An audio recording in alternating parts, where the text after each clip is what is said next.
The defection by Governor Sheriff Oborevwori of Delta State from PDP to the All Progressives Congress, APC, has been generating reactions, and the PDP National Working Committee is threatening the Delta State governor and others with legal action.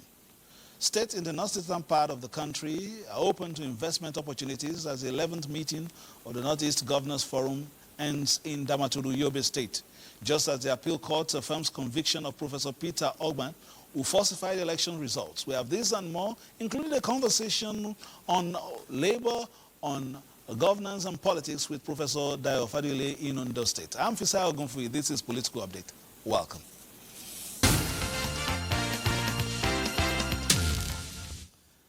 The National Working Committee of the People's Democratic Party has announced its decision to take legal action against the Delta State Governor, Sheriff Oborevwori, all elected officers on its platform, and members who have pledged allegiance to other political parties while still being members of the PDP.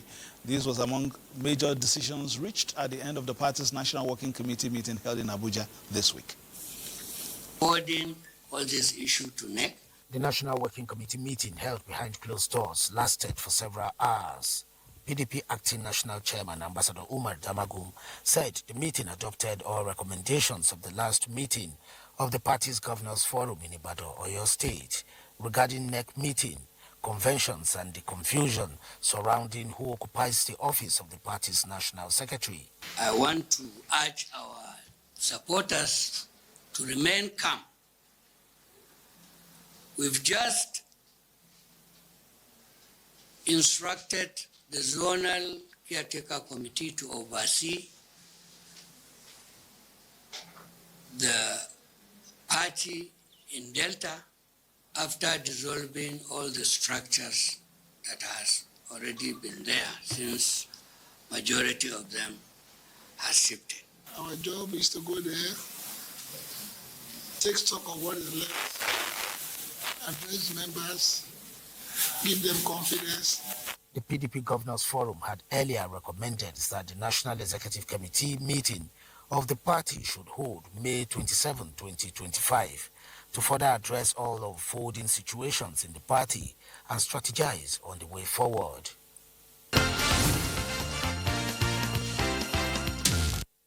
While governors of the northeastern states have resolved to open up the sub-region to investment opportunities in agriculture and industrialization to provide employment to the teeming youths who are vulnerable to recruitment in the army of insurgents. This was part of a 9-point communique issued by the governors at the end of their 11th meeting in Damaturu, Yobe State. Read by the Taraba State Governor, was the product of extensive deliberations by the governors and other key stakeholders in finding practical solutions to the social, security, and economic challenges facing the sub-region. The forum commends the federal government of Nigeria in its effort at improving the security of the country and resolve to collaborate and support it all matters to address emerging security issues in the country.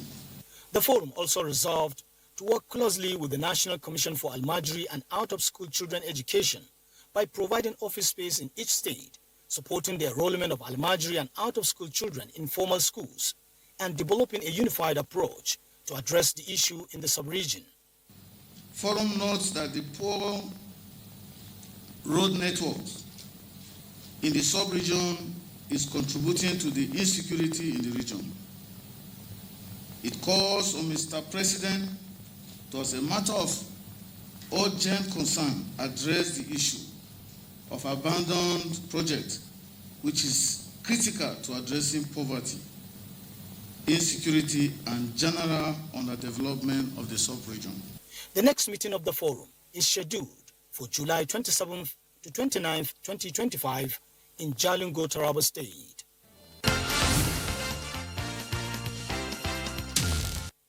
The Confederation of APC support groups has urged all foreign bodies to steer clear from Nigeria's political developments and desist from further baseless probing into the outcome of the 2023 presidential election that saw the emergence of President Bola Ahmed Tinubu during the process adjudged to be free, fair, and credible, and transparent as well as conclusive. Director of the groups, Professor Kelani Mohammed, said President Tinubu has a lot to do owing to the enormous task before him to accomplish the majority of these challenges do not require Western solutions and distractions, which will undermine the sterling records of performance in virtually all sectors of the economy.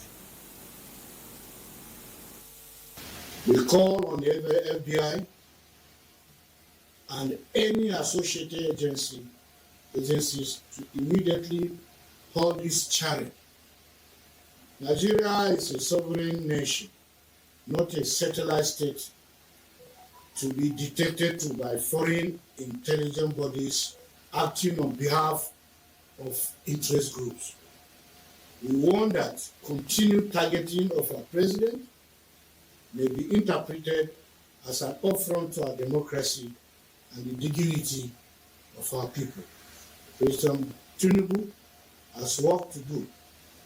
He was elected to lead, not to be distracted by foreign conspiracies or trial by media. The world must respect our sovereignty and our right to choose our leaders without external intimidation or interference. All right, so many developments, but of course this week has also been a week to celebrate Labor Workers' Day in the course of the week. Let's welcome Professor Dayo Faduile, former National President of the Nigerian Medical Association and former APC governorship aspirant in Ondo State. He's joining us via Zoom from Okeagbe, Akoko in Ondo State. He's gone to that location for one reason or the other, but we've tried to make sure we join him. How are you enjoying the countryside? Well, we thank God the weather is clement and everybody is happy here. All right, let's start from, what happened this week. Nigerian workers, enjoying Labor Day and also showing their expectations. Being a former leader of a professional association, the Nigerian Medical Association, what would be your word to your teaming colleagues as we continue to join hands to build the nation? And if there are challenges, what would be your intervention at this point? Well, thank you very much. Let me first congratulate all laborers for a successful World Labor Day.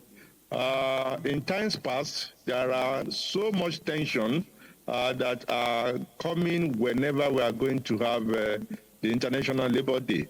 But this particular year, you can see that many of the labor unions, as well as many of the workers, are satisfied, so to speak, with the government of the day.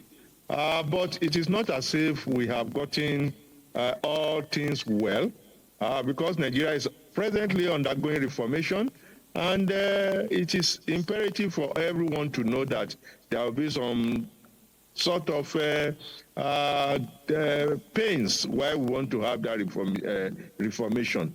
But by and large, the federal government on its own side has also reciprocated to the labor for all the sacrifices. You see, they have come out that the payment of those wage bill or wage that had been stopped, that they want to start from 1st of May for the next 5 months. And these are all the different levels in which the government has put in place to take care of the suffering of the reform that is presently going.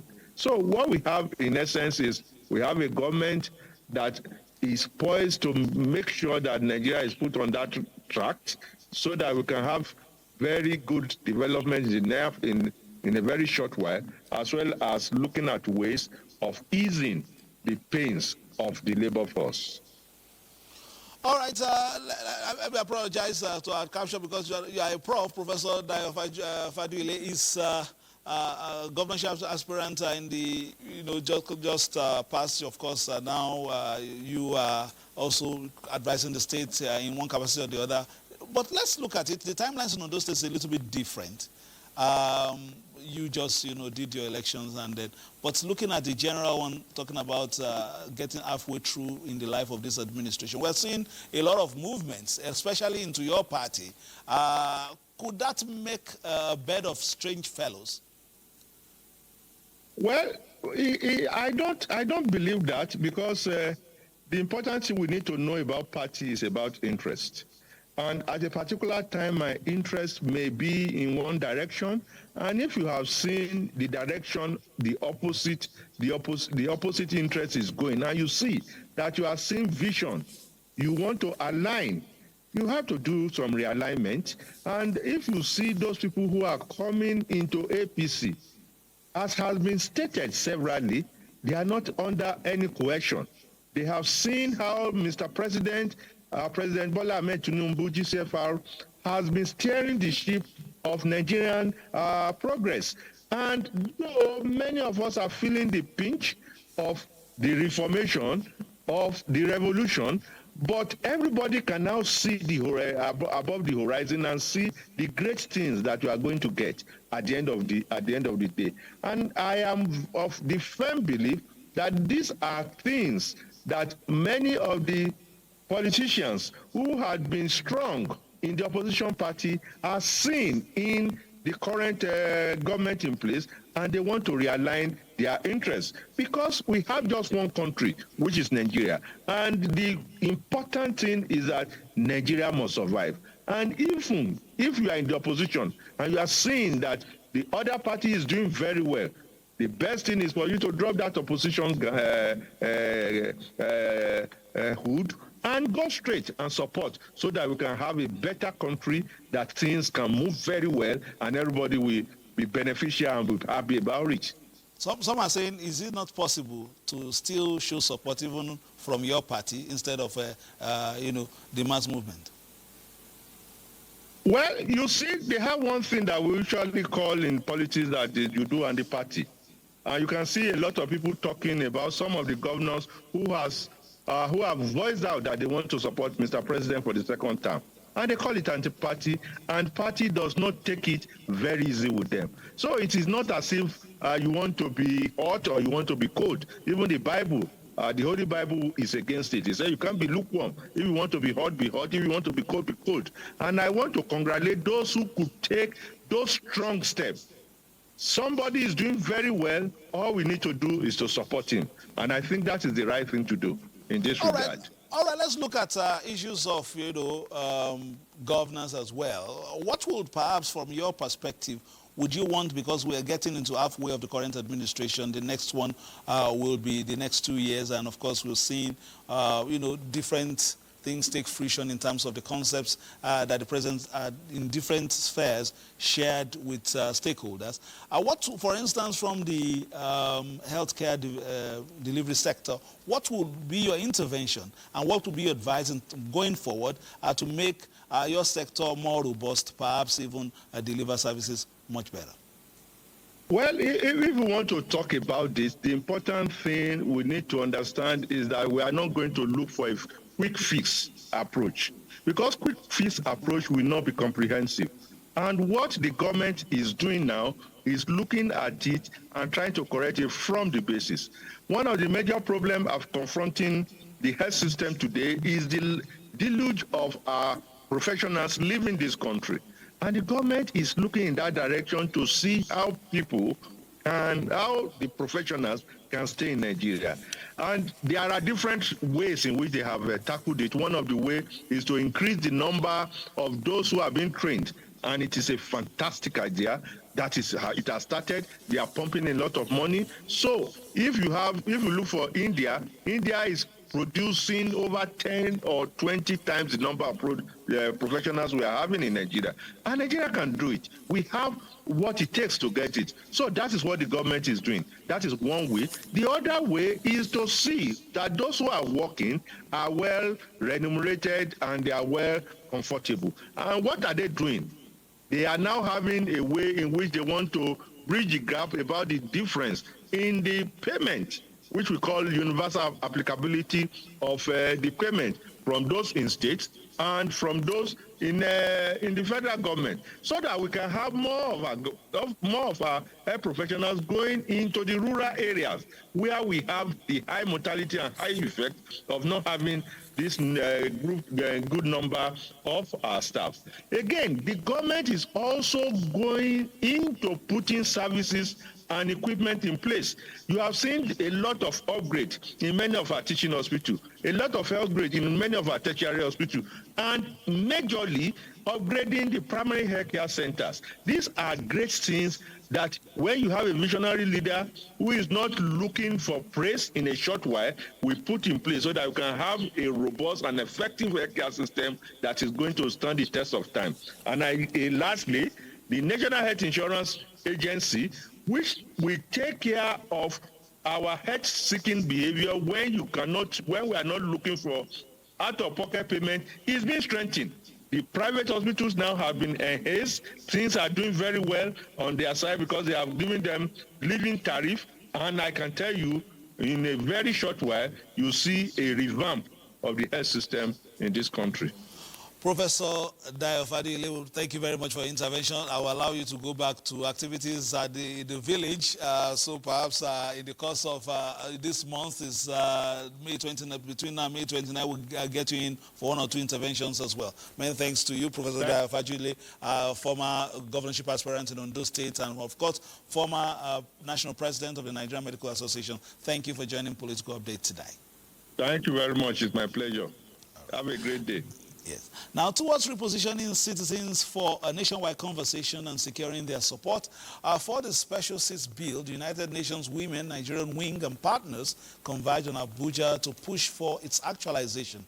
The bill will be a major leap in enhancing women's voice and representation in the country's leadership and legislative space. The Interparliamentary Union's 2023 database reveals that some African countries have met at least the 30% target of the Beijing Declaration and Platform for Action as far as ranking of countries where the most women in parliament is concerned. Sadly, Nigeria currently with a record of 3% of the seats in the Senate and 3.9% of the seats in the House of Representatives still has a long way to go to have enough women in its parliament.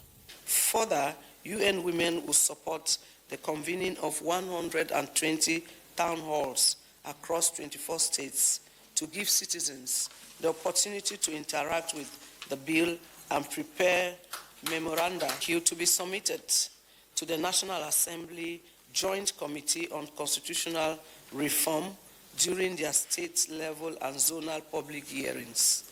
This will be supported by over 500,000 physical endorsements of the bill in the 24 states. Introduced in the Ninth Assembly, the Special Seats Bill is providing reforms in 8 sections of the Constitution with targeted 9.3% increase for House of Representatives, 25.3% increase in the Senate, lasting for 16 years of 4 election cycles. So this bill seeks to amend sections 48, 49, and 91 of the 1999 Constitution of the Federal Republic of Nigeria to create 74 seats in the National Assembly and 108 seats in the State's House of Assembly altogether, bring the total number of seats to 182 seats in the legislative arm of government. So we are in a senatorial zone, like where I come from. My own senatorial zone has about 5, 6 seats in the State Assembly. It means that that woman that would contest for that special seat will be spending what it will cost 6 other persons to contest in that same space. Under the theme Opportunities and Challenges, Options for National and Grassroots Advocacy, the conference discusses strategic actions in strengthening national and grassroots advocacy for the passage of the Special Seats Bill.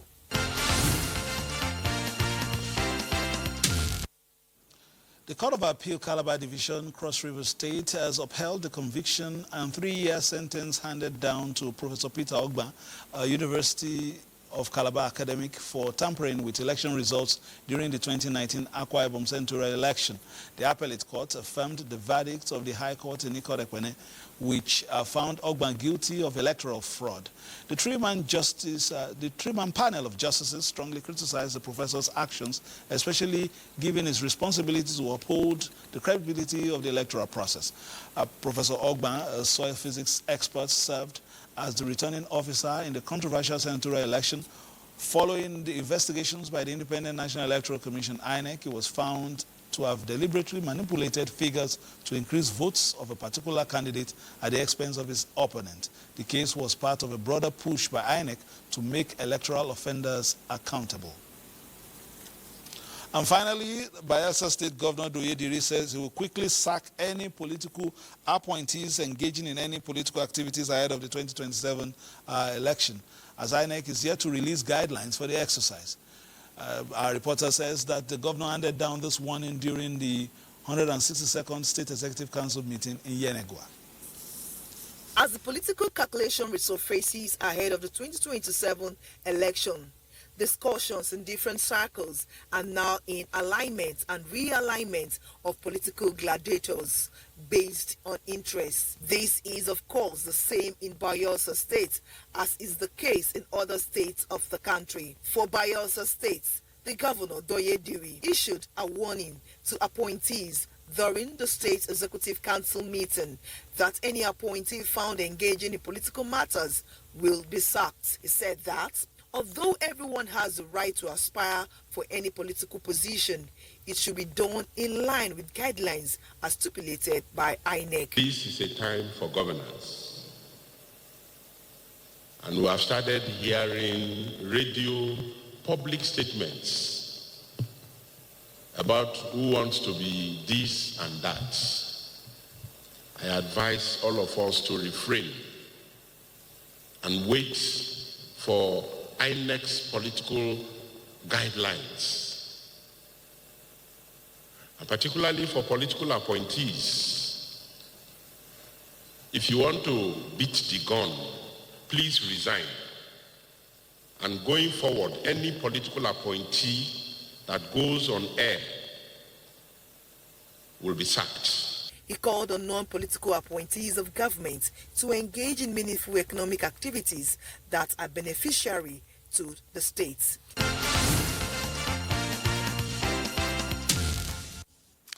That ends our political update for today. Many thanks for joining us. We'll be looking at the second anniversary of the current administration in their interface with the people and whether the promises from the podium have been kept. Between now and Tuesday, when we come your way again, please play your politics for the greater good and keep it locked on Africa's finest and largest Nigerian television authority for news, reviews, previews, and interviews. Bye-bye now.